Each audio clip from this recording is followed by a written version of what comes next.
Баршаңызға сәлем, арнама қош келдіңіздер. Сіздермен әдеттегідей Фариза асханасы. Бүгін сіздермен көкөністерді жартылай дайындап, қысқа арнап, мұздатқышта сақтаудың жолымен бөлісетін боламын. Видеоны соңына дейін қарап, міндетті түрде менің арнама тіркеліп алыңыздар.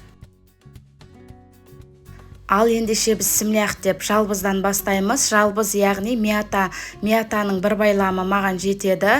Жақсылап салқын суда жуып, суды жақсы тартатын майлықтың үстіне қойып, бөлме температурасында құрғатып аламыз. Оған дейін укроптарымызды жақсылап салқын суға жуып, укроп және петрушканы салқын суда жуып, оны да бөлме температурасында суды жақсы тартатын майлықтың үстіне кептіріп құрғатып қоямыз. Укроптарымыз құрғайым дегенше біздің мияталарымыз құрғап тұрады. Оны дәл осы видеода көрсетілгендей етіп бөліктерге бөліп аламыз.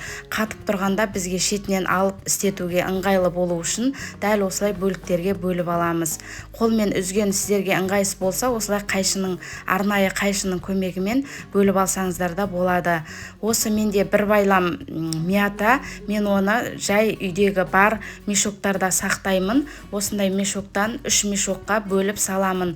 Морозильниктен алып істеткенде ыңғайлы болу үшін осылай аз-аздан бөліп пакеттерге салып қатыратын боламыз. Мияталарымызды пакеттерге бөліп салып алғаннан кейін дәл видеода көрсетілгендей етіп ішінде ауа қалдырып ауыздарын байлап шығамыз.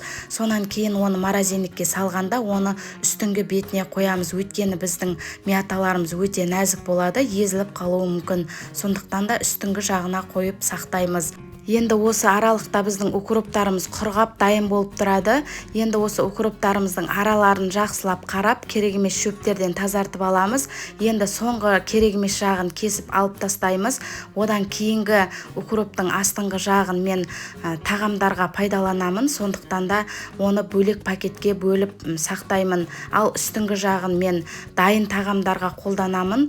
Оны бөлек пакетте сақтайтын боламын.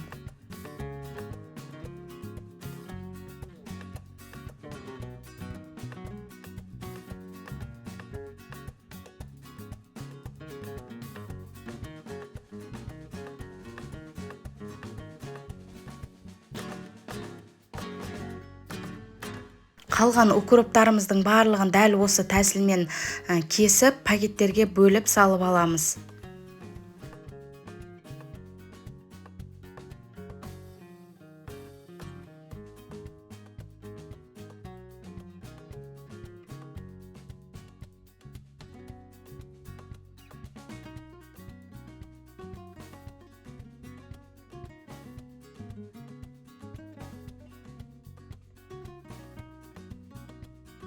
Мінекей укроптардың барлығын кесіп дайындап алдық. Астыңғы бөлігінен 2 пакет, үстіңгі бөлігінен 2 пакетке салып дайындап алдым.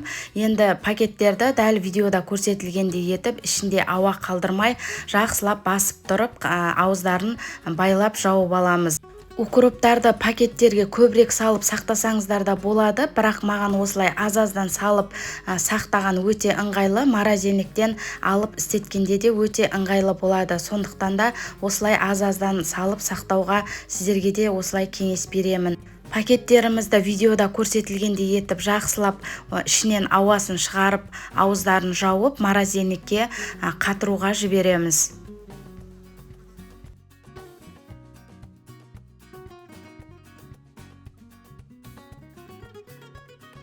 Енді петрушкамызды кесіп дайындайтын боламыз. Петрушканы да арасындағы артық шөптерінен тазалап, астыңғы бөлігін кесіп алып тастаймыз. Үстіңгі жағын видеода көрсетілгендей етіп, ұсақ етіп кесіп аламыз.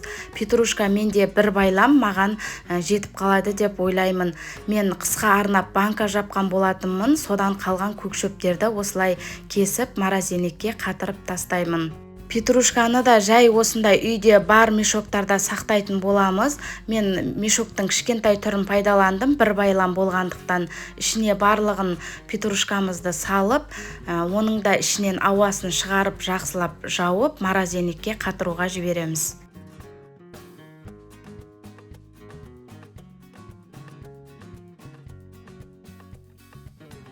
Ендігі кезекте бізде тәтті болгар бұрыштарын қатыратын боламыз. Тәтті болгар бұрыштарын керек емес жерлерінен тазартып, жақсылап жуып аламыз.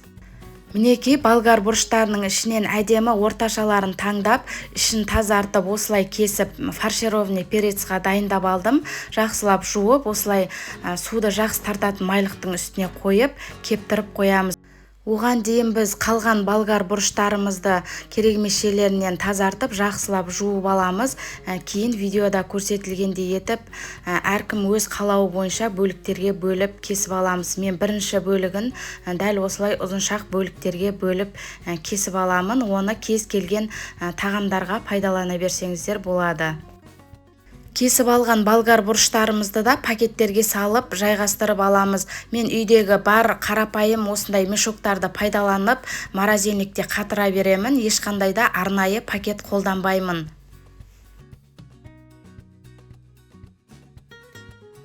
Келесі болгар бұрыштарды мен осы видеода көрсетілгендей етіп кубиктап, ұсақтап кесіп аламын. Бұны кез келген сұйық тағамдарға қолданамын.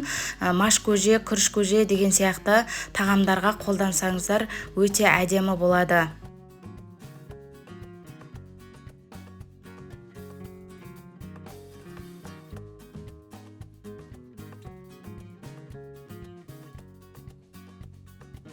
Келесі болгар бұрыштарын осы видеода көрсетілгендей етіп орташа бөліктерге бөліп аламыз. Өз қалауларыңыз бойынша бөлсеңіздер болады. Мен бұны салаттарға және лагман подливтарына қолданамын. Достар, осындай қазақша каналдың дамуына өз үлесіңізді қосыңыз келсе, лайк басып, басқа да достарыңызбен бөлісіп қоюды ұмытпаңыз. Және де астында комментарий бөліміне өз пікіріңізді жазып қалдырыңыз. Егер де қоңырауша белгісін басып қоятын болсаңыз, келесі салған видеоларым бірінші болып сіздерге түсіп отыратын болады. Мінекей болгар бұрыштарымыздың барлығын осылай 3 түрге бөліп кесіп алдым. Енді жақсылап ауыздарын жауып, морозильникке қатыруға жібереміз.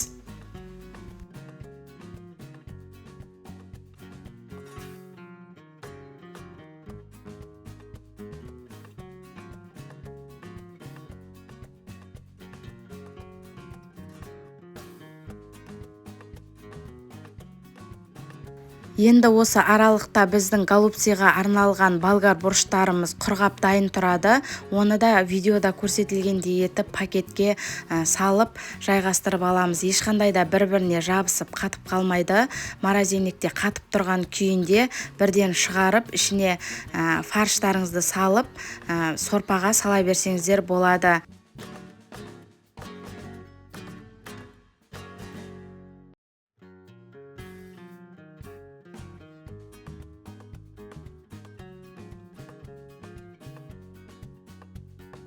Ендігі кезекте бізде қызылша, яғни свекла. Қызылшаны да жақсылап қабығынан тазартып, жуып тазалап аламыз. Кейін оны үткіштің ірі жағынан өткізіп аламыз.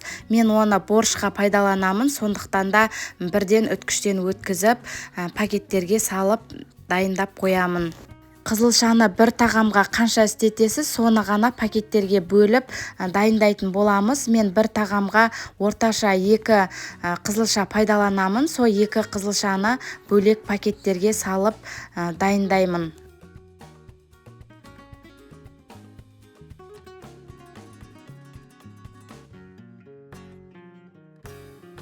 Мінекей қызылшаларымыздың барлығын үткіштен өткізіп, пакеттерге бөліп салып алып, жақсылап ішінен ауасын шығарып, аузын жауып, оны да мұздатқышқа қатыруға жібереміз. Мұздатқыштан шығарғанда тез еру үшін осы видеода көрсетілгендей етіп кішкене жайып қатырамыз. Мінекей мұздатқышта қатырған заттарымды енді қатқан түрін көрсететін боламын. Бізде бұл голубцаға арналған болгар бұрыштарымыз, көріп тұрғандарыңызда ешқандай жабыспаған, бөлек-бөлек болып қатып тұр. Ендігі кезекте бізде туралған болгар бұрыштарымыз осындай қатты болып қатып тұрады. Кішкене жерге ұрғылап жіберсеңіздер, ол бір-бірінен ажырайды.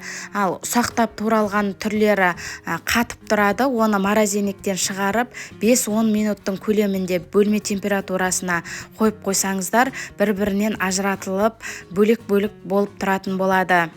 Мінекей мен 10 минуттың көлемінде бөлме температурасында ұстадым.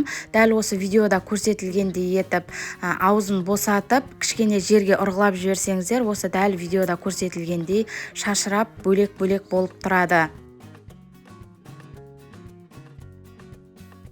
Бұл бізде өте ұсақ етіп туралған болгар бұрыштары, оны да дәл солай ұрғылап жіберсеңіздер шашырап осылай тұрады. Әрі қарай морозилникте салып сақтай бересіздер. Келесі кезекте бізде көкшөптер, яғни петрушка мен укроп. Көріп тұрғандарыңыздай оларда ешқандай бір-біріне қатып жабысып қалмаған, шашырап әдемі болып тұр. Укроптарды жуғанда міндетті түрде жақсылап құрғатып алыңыздар, сонда морозилникте қатырғанда дәл осылай бір-біріне жабыспай шашырап тұратын болады. Укроптарды да әрі қарай морозилникте сақтай береміз. Шығарып керегін алып, қалғанын бірден морозилникке салып қойып солай істетеміз. Келесі кезекте бізде миятаны дәл осылай пакеттің ішінде ауасымен бірге сақтаймыз. Бағана айтып өткенімдей морозилниктің үстіңгі бөлігінде сақтаймыз. Біздің жапырақтар өте нәзік болғандықтан олар сынғыш болады. Керек кезде дәл осылай шетінен алып істетіп, қайтадан морозилникке салып қоясыздар. Және клубника мен малинада қатырдым. Қыстың күні пирогқа, тортқа, тағы басқа заттарға қолдану үшін оларды да жақсылап жуып, қағаз сүлгінің үстіне қойып, жақсылап құрғатып алып, мешокқа немесе осылай пластмасс ыдыстарға салып, морозилникте сақтай берсеңіздер болады. Осылай бір-бірінен ажыратылып тұрады. Кейін мен малинаны свежий етіп, осылай варенье түрінде де сақтаймын. Малинаның үстіне қант салып, блендермен жақсылап езіп, осылай ыдыстарға құйып, морозилникте сақтай берсеңіздер болады.